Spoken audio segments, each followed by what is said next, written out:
What's good? It's Mox. So this video is gonna be a little more different than what I've been usually uploading.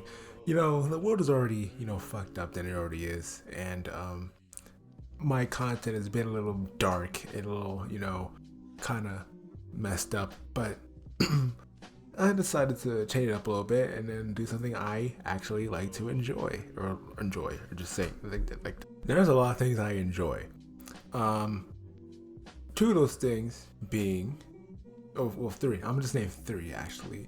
One of those being wrestling, pro wrestling, and video games. And the other thing I like is anime. My favorite anime of all time has to be the probably the greatest anime of all time, which is Dragon Ball Z.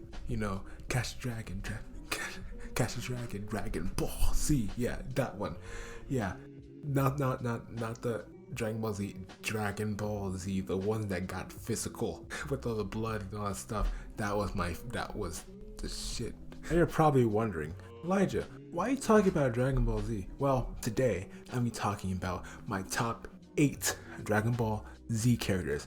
And I said Dragon Ball Z because there will be no mention of any other thing other than Dragon Ball Z. No Dragon Ball, no Dragon Ball Super. So there'll be no King Piccolo, no Android 3, I think. Android 3, no Ultra Instinct, no Beerus, no Super Saiyan God, no Super Saiyan God, Super Saiyan Blue, no Tournament Power, none of that. We're talking strictly Dragon Ball Z.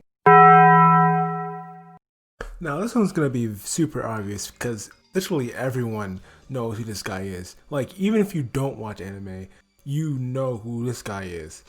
My number 8 is Goku. I put him so low because he's basically everyone's favorite. The guy who basically people think that he. Honestly, I just want to say this real quick. Goku is not a hero. This man literally is just doing this because he wants to fight people. Like, he has no intention on saving people. You see how many buildings he destroyed in all of his fights? He literally has no care in the world about saving. Will he save people? Yes, but does he really care about that? No, he just wants to fight someone. And also people saying that he's a bad dad. Stop that. He was really never there, but because obviously he was dead. But again, he's the reason Gohan is kind of the way he is right now. Just saying.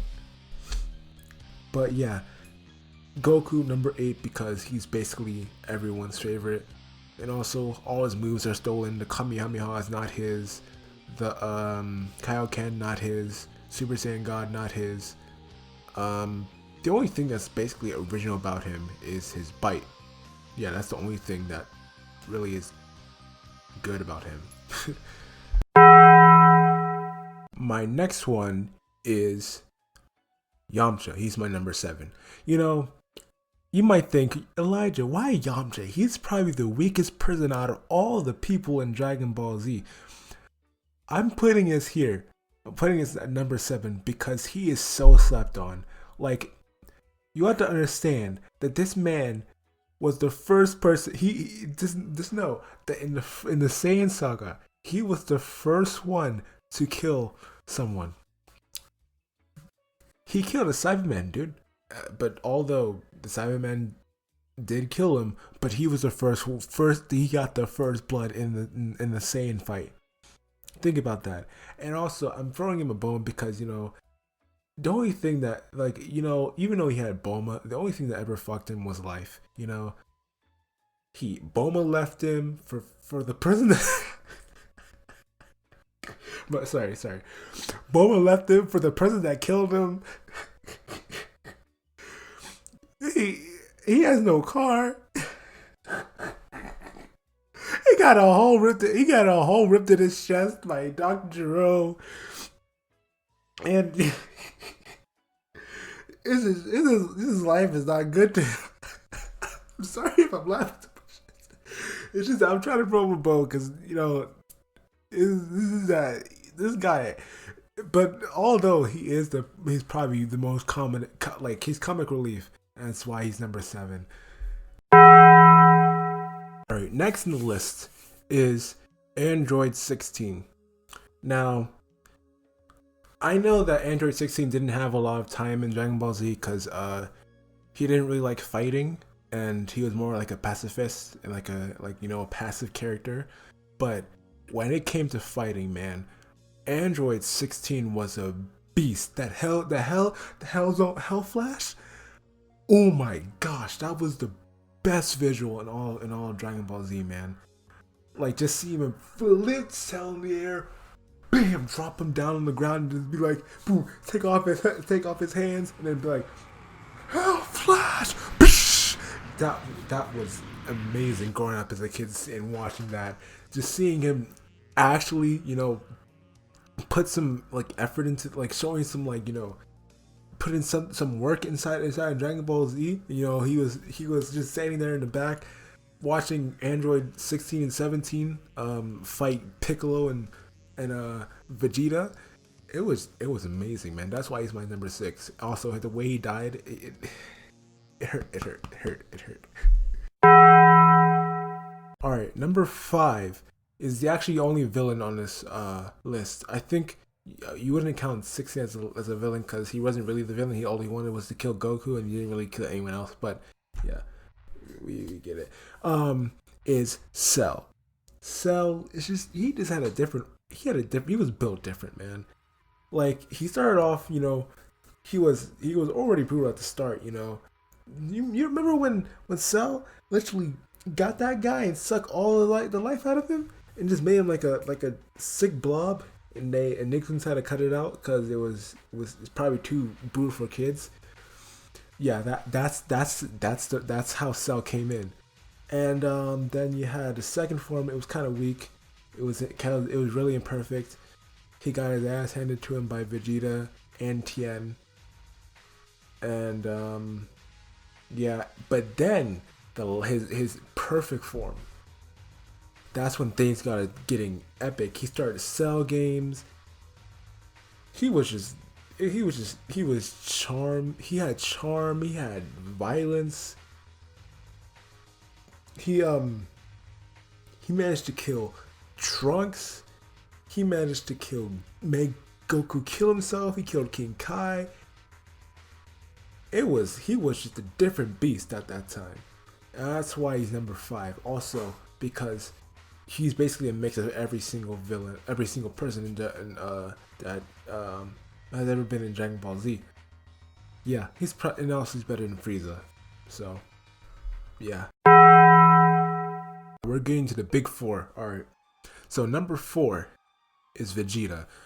I know you're probably saying, why are you putting Vegeta number 4? Didn't Goku beat him like so many times? I'm gonna get into that. Vegeta, he was a special character. He's always number 2 next to Goku because Goku is just a different type of beast. But like Vegeta, man, during this time, he started off as the main villain in the Saiyan Saga, where he literally just stood back and watched Nappa destroy everyone. All he did was just stood there with a scouter and watch all the madness happen. And when Goku showed up, he had to, like, Goku messed him up in their first fight.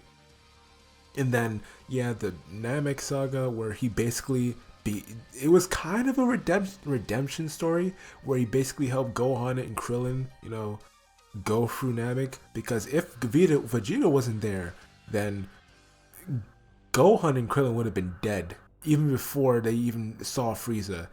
Like, Zarbon and Dodoria would have picked them off quickly.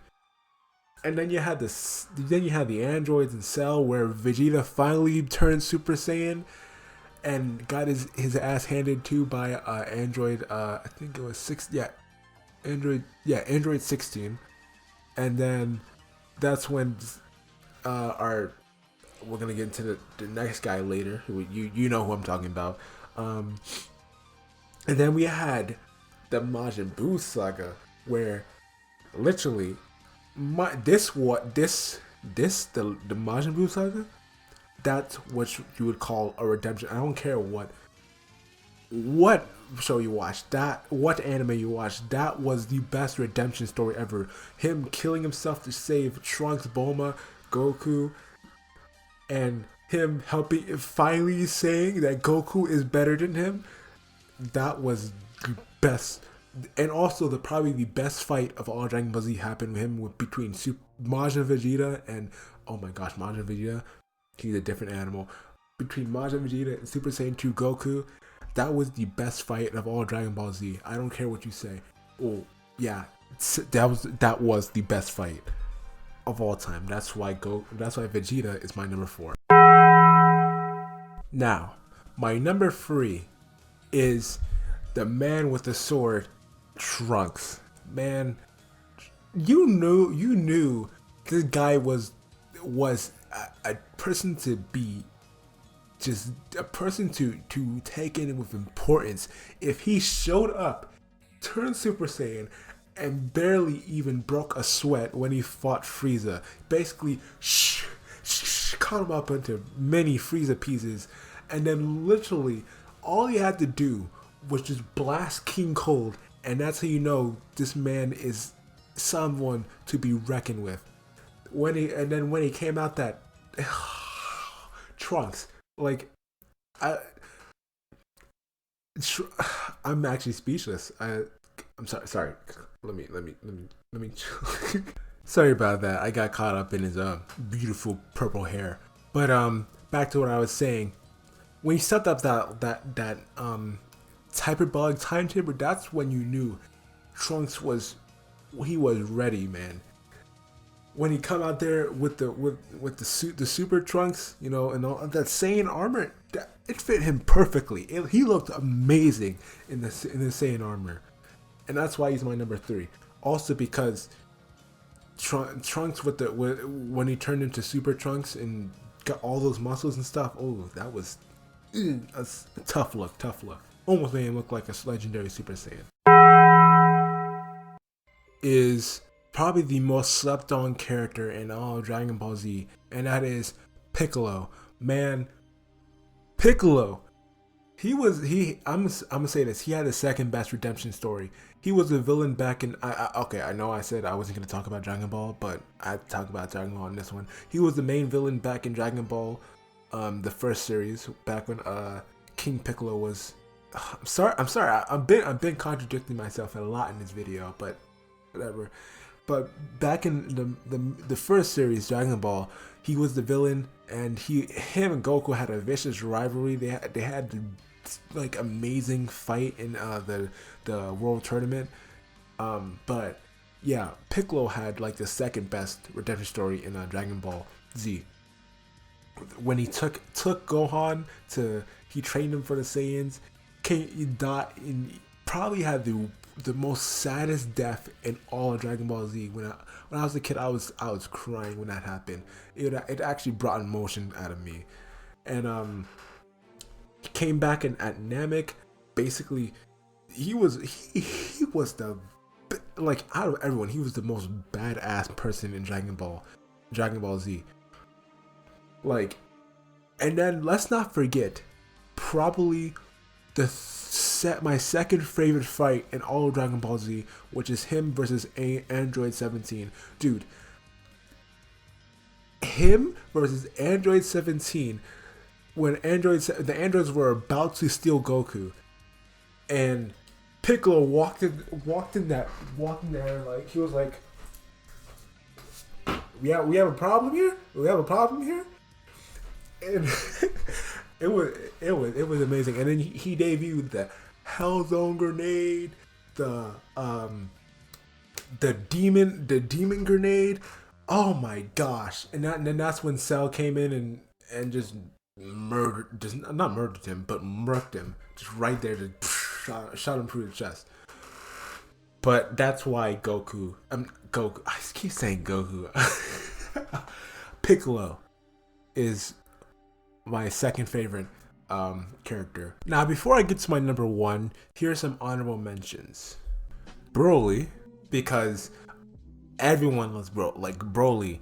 Like, man, his the reason why he wasn't on this list because his story was kind of bad. Like his first story was kind of bad, because basically the person that they had basically his dad had a grudge on Vegeta because his Vegeta's dad threw him and Broly out of the ship, and they tried to kill Broly, but apparently Broly hates Goku because he cried a lot, and he made Broly cry as a kid, like a baby, and that's why he's not on this list. Also, second honorable mention is Frieza, because again, he's also a person that everyone likes. Like, he's like he's like basically the main villain of the whole, like, from the start, from like the Namek Dragon Ball saga to all the way through Dragon Ball Super. So that's why he's not on this list, because he's the villain of everything, and that's why. And I also think Cell is better than Frieza.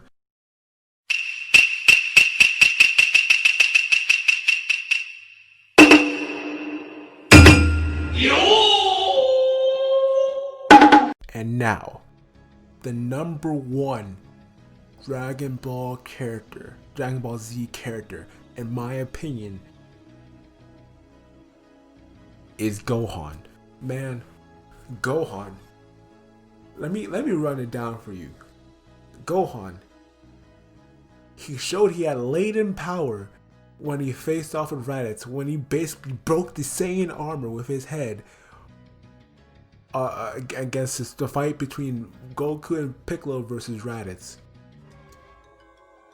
He showed off a lot of strength during the Saiyan saga, where he basically gave kind of the work to Nappa. The Namek saga, he basically he made Dodoria, Zarbon look like a couple of weak idiots. He came back from a broken neck injury from Raccoon from when Goku arrived. He showed Frieza, who's boss, when he had the little horn,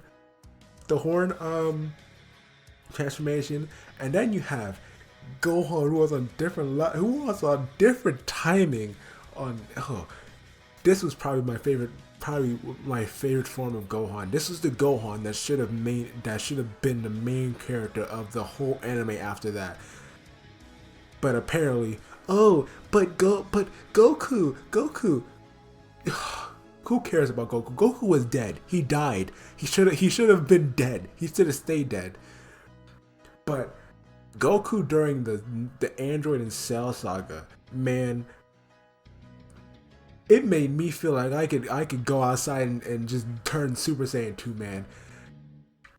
He was in the hyperbolic time chamber, giving all his power just to go Super Saiyan. And then when he came out with the new haircut, turning Super Saiyan and all that stuff, and then my third favorite fight, Gohan versus Cell.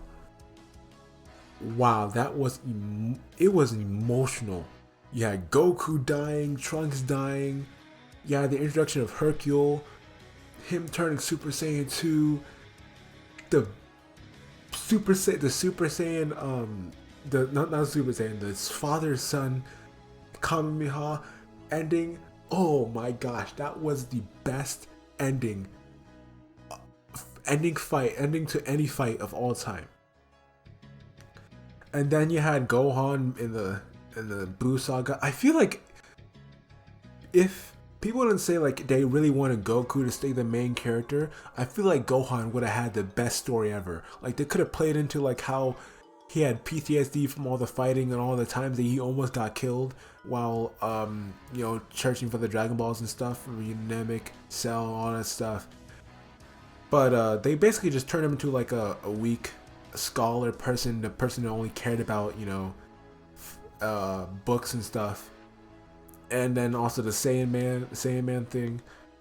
But and also then they put in the they at least had to make him seem a little bit strong. They had him fight Dabura, yeah. Him stopping what's his name? Opovich, I don't know, that Majin guy, that big steroid rage Majin guy. from basically beating up Videl, him turning Super Saiyan 2 again, revealing that there's a Super Saiyan among us in the world, in the Dragon Ball Z world, and then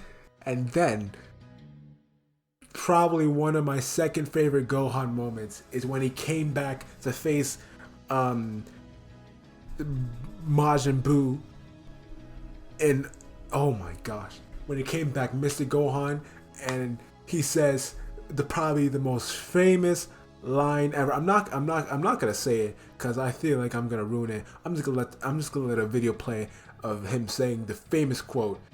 Let's just watch this.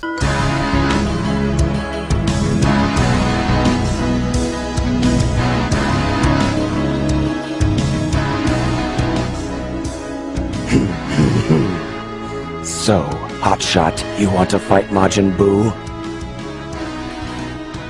Fight you? No, I want to kill you. Great stuff. And that's why he's my number one. I honestly feel like, again, I'm gonna say this again, he should have been the main character in the Buu saga. Goku should have been dead until like the last few, the last fight between Kid Buu with Vegeta and Goku, and the Spirit Bomb. I feel like that's the only time Goku would have been okay with showing up, because that would have been logical. Because honestly, that the Spirit Bomb scene, that was probably one of the best scenes of all time in Dragon Ball Z. Just him with the largest Spirit Bomb of all time, and him just looking up like, and then throwing it on Kid Buu, and then be like, shh, hey, I hope you reincarnate as a good guy. Bang, kill him. I'm going on a tangent, but that was one of my favorite scenes. But that's the end of the video. I actually really enjoyed making this video. Actually, it was it's a lot more different than just always making videos about politics and drama and YouTube bullshit and a lot of things were happening. I just wanted to make something lighthearted but something that I would enjoy. But I hope you enjoy it too. I actually want to make another one like this maybe someday. Maybe if you would suggest some in the comments. So that's it. All I want you to do is I want you to subscribe, like, comment, share, and that's it. Mox out. Don't stop, we're in luck now. Don't stop, there's so much to be found. We can't find paradise. All we have to do is go, free your soul. Mysteries abound, made of a deep energy. Foes all around, but I will go fearless and free. I'll give you strength, you give me love, that's how we live. My courage won't fade. If you're with me, my enemies will never win. We will fight for love and glory. We will live to tell the story. There is nothing we can't live through. Nothing ever dies. We will rise again. Don't stop, we're in luck now. Don't stop, keep your spirit proud and ride upon the wind. All we have to do is go. Don't stop, we're in luck now. Don't stop, there's so much to be found. We can't find paradise. All we have to do is go, free your soul.